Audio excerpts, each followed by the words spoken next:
Tonight, not only is our dinner only 5 ingredients, and it actually can be only 4 ingredients if you happen to have the right thing, but it only takes about 20 minutes to put together. So easy and so good. Feels really dark in here because at any moment the sky is going to completely open up. We've got some artichoke hearts right here. I'm only gonna be using half of this, and I'm saving the other half because I have a different recipe that I'm very excited to use these for. So we're gonna take out some. You don't necessarily have to chop these up. That's really just my preference. So if you would like to make this even easier and not even spend time with a cutting board out and everything being over on your stove, you can absolutely do that. If you already have thin chicken breasts that you are comfortable with using, go ahead and use those, and you don't even have to worry about cutting those up either. But you guys know I typically do like to cut mine in half, just so that they will be a little thinner. So I'm just gonna give a rough chop here. Okay, so that's ingredient numero uno. I'm only gonna be using 2 of these chicken breasts because we're gonna cut it in half, making a total of 4 pieces. And then I will bag the other 2 in a freezer tight bag. So we have 2 ingredients here. Our third ingredient is diced tomatoes. Now, if you want to have this only be 4 ingredients, get a diced tomatoes with the Italian herbs already in it. I'm gonna be adding an ingredient to mine because I don't have a can like that, but that's how you only make this 4. I'm not counting salt and pepper or seasoning as an ingredient for the chicken, but just use salt and pepper. And then our 5th ingredient will be spinach. We're not gonna even pull that out yet because that is gonna be at the end of the recipe. All right, let's get our stove on. I'm going with a medium-high heat, and I guess for argument's sake, you could say that adding an oil to your pan would be another ingredient, but we do need something to make sure the chicken doesn't stick. I'm switching my pan, just ignore me. I don't know what I was thinking. This is not like a deep dish type of thing. All right, now we do want our pan to be nice and hot before we add in that chicken. We're gonna add a good sear to it. Okay, my pan seems to be nice and hot, so let's give this a go. Oh yeah.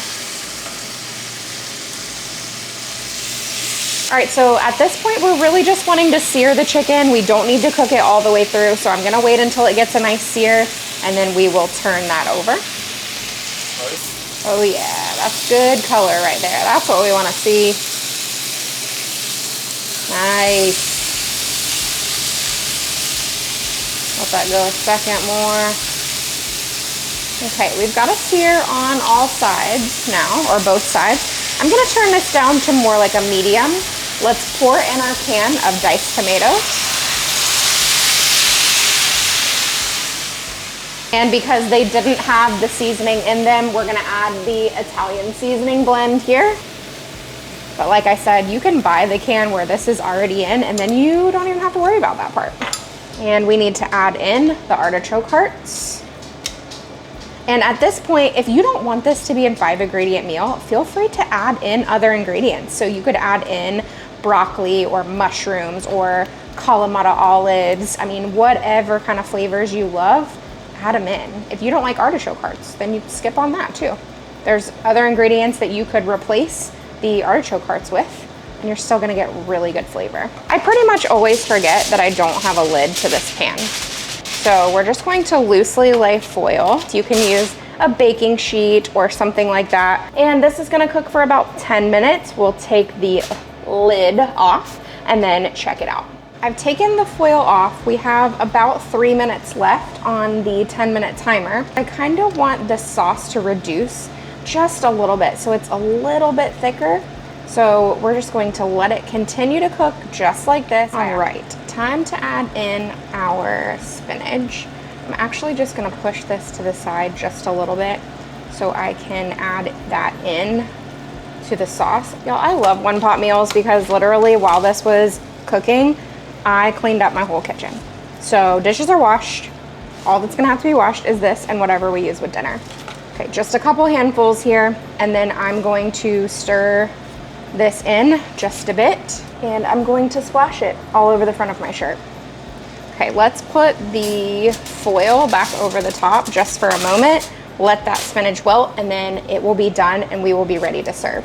Let's try this. Only took a couple of minutes. My husband is prepping the rest of our plates right now. I'm just gonna try a bit of the chicken. Oh, we also served ours over rice. That's completely optional, just as a little side dish. It's got really good flavor, especially with the addition of the artichokes in there. I do think that if you add Kalamata olives, it would be very, very good because that adds another element of saltiness, but the flavors are great. Also think, I know I say this every single time, but I do think this would be great with chicken thighs too. Don't be afraid to use that instead. So easy, 20 to 25 minutes total with everything that I did. 5 ingredients, 1 pot. Can you ask for more? Can I tell you guys something? If you're not making sheet pan meals, you're spending too much time in the kitchen. They are so easy, they come together so quickly. Tonight we are going to have a salmon sheet pan dinner, and here's the great thing about this one. Not only is it on a sheet pan, not only are we using up that extra salad dressing that sometimes you have no idea what to do with, this is also only 5 ingredients. It comes together so quickly, so easy to make this. What's the best part about sheet pan dinners? You guys say it with me, you have less dishes to wash, okay? Because you're gonna cover that sheet pan with foil or parchment paper or something that's gonna keep it clean, and then you barely have to rinse it off. As you can see, I'm starting with some red potatoes, and I'm just dicing these into maybe a little bigger than bite-sized pieces. You can make them whatever size you would like. You do wanna make sure that they're small enough that they're not gonna take a really long time to cook, because one of the things about sheet pan dinners is that you want everything to cook around the same time. Now for this one, I'm actually gonna be cooking the potatoes first for a little bit before I add the salmon and the green beans onto that sheet, just to make sure we don't overcook the salmon. That's a really big deal. Now, if you're doing something like chicken, or if you're doing maybe a meatloaf, something really other than a fish that doesn't overcook really quickly, you're all right putting everything on the sheet pan at the exact same time. All right, so what I would say is just cut however many you feel like you need, depending on the size of your family. Now, whenever I make sheet pan dinners, I usually opt to use my larger sheet pan. So I have that one here. I'm gonna take all of the potatoes and just put them right on the sheet pan. I don't know what has been happening lately, but every time I get potatoes, it has not looked amazing. This is ingredient number 1. I have some Copycat Olive Garden dressing here, and I am going to drizzle just a little bit onto the potatoes.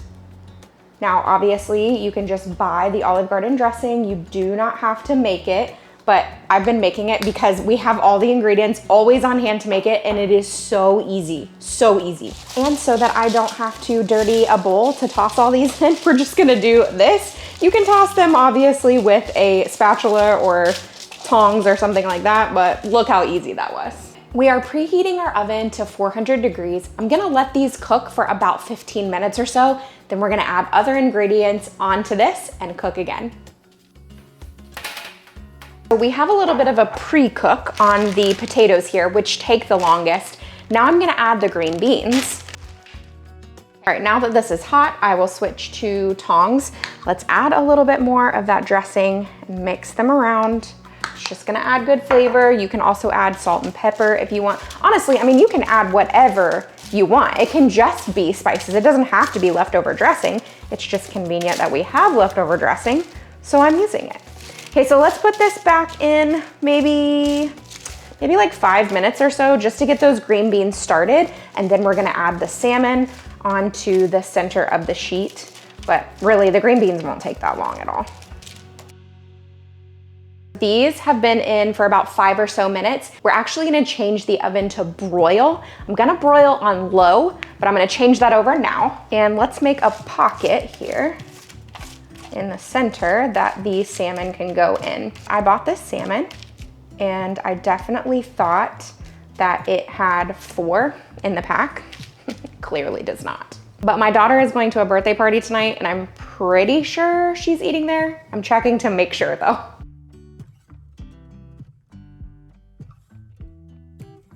The salmon is our 4th ingredient. We are going to top with some of the dressing.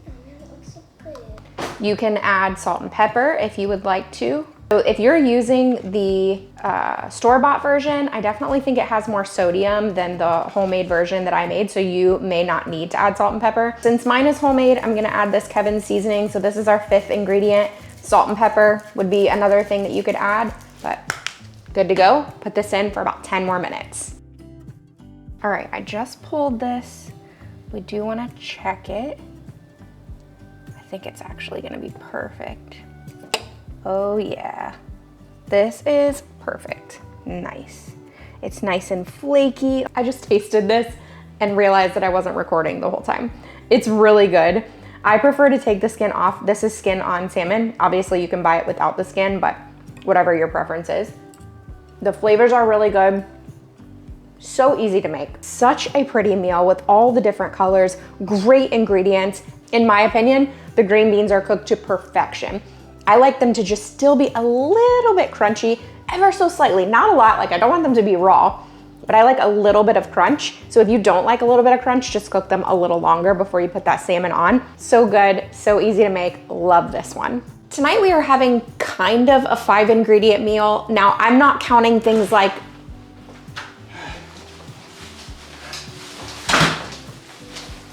I got it. that's a lot of stuff. Okay, take 2.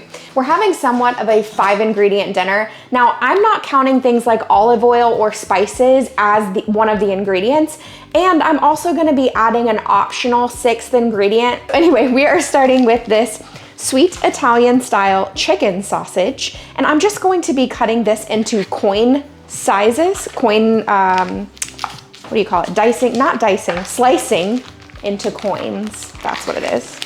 And I'm gonna use all of them because why not? I also wanna say that you can definitely use a pork sausage or even a beef, but the chicken sausage is perfect for this recipe.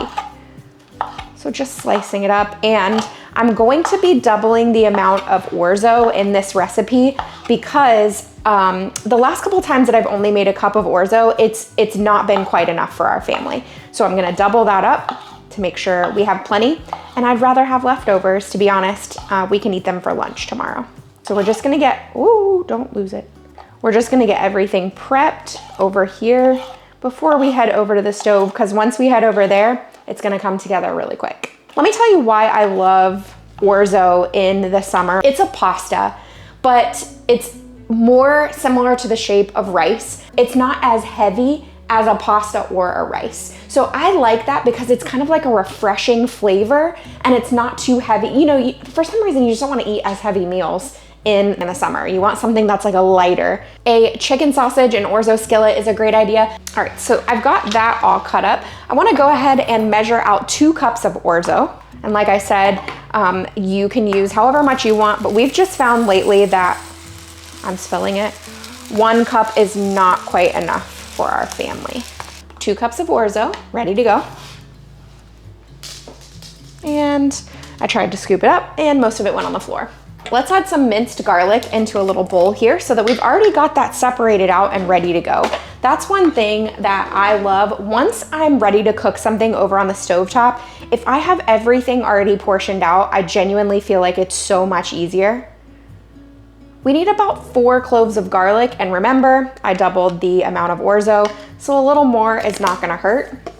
And then we need to measure out some chicken broth, chicken stock, whatever you're comfortable using. You guys know we love bone broth, and I was so excited to find that Sam's Club actually sells this in bulk now. In the past, I had only seen them have chicken broth and chicken stock. Now they sell organic bone broth, and I am ecstatic. We're gonna need 4 cups of broth since we doubled the orzo. If you're only doing a cup of orzo, then you just need 2 cups of broth. And I think this is my last carton. You guys know that sometimes I make my own bone broth, but it really is so convenient and easy when you have one of these. So I need to go ahead and place another order. We've got our chicken sausage.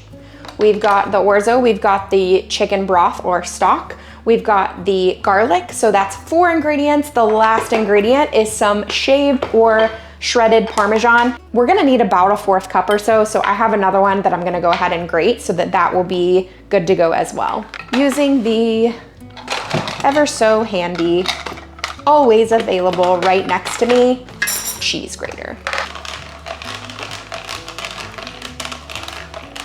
Make sure I get it all out of there. This can go in the dishwasher, and this can get put away. All 5 of our ingredients, but let me show you the optional one. You do not have to do this. Now, I have this already available in my fridge that I had for a different recipe. I made this egg salad that was so good from a friend of mine on Instagram, and it required arugula. When I thought about this being an optional ingredient, it's so perfect. So we're gonna go ahead and use it, but I already have it. So don't feel like you have to invest in this if you're gonna make this recipe. Another optional ingredient is red pepper flakes. If you want a little bit of heat in this, go ahead and add some of those. Okay, the first thing that we're gonna do is turn our heat onto about a medium high, and I'm adding a little bit of avocado oil into my pan. Feel free to use whatever kind of oil you prefer. I'm adding in the cut chicken sausage, and I'm gonna let that saute for just a couple of minutes before we add in any of the other ingredients. Almost lost that.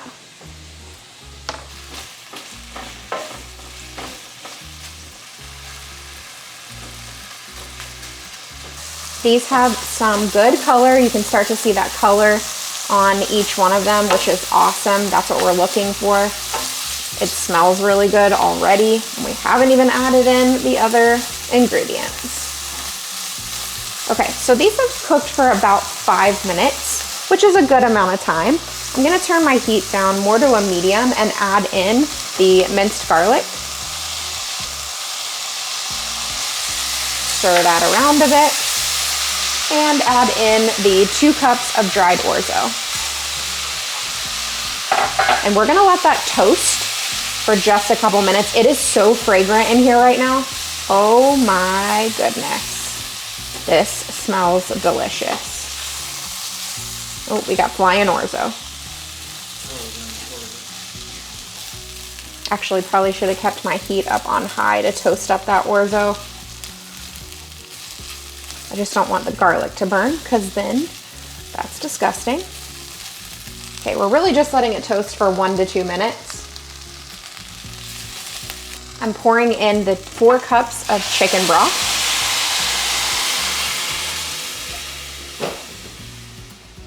We want this to come up to a boil, so I'm turning up my heat for just a minute. It shouldn't take too long, but I do want to add some salt. You can also add pepper here, just depending on whatever your preference is. Let's stir this. We want to make sure nothing sticks, but I do have my heat on high to bring this up to a boil. All right, we've got a boil, which is what we want.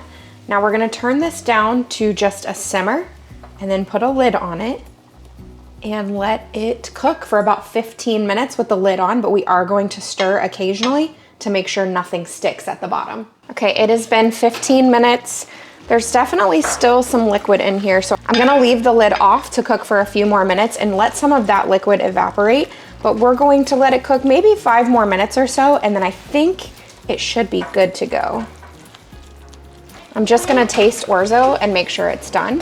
When we get to we'll only use it for the battles. Okay, that liquid evaporated quickly, which is exactly what we wanted, because I have hungry family waiting to eat. Let's add in our cheese.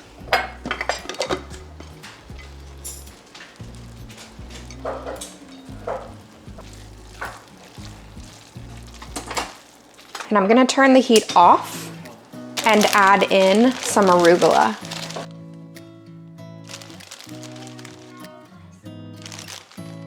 Add in as much or as little as you like. Just a few handfuls works. We're gonna stir this in and it's ready to serve.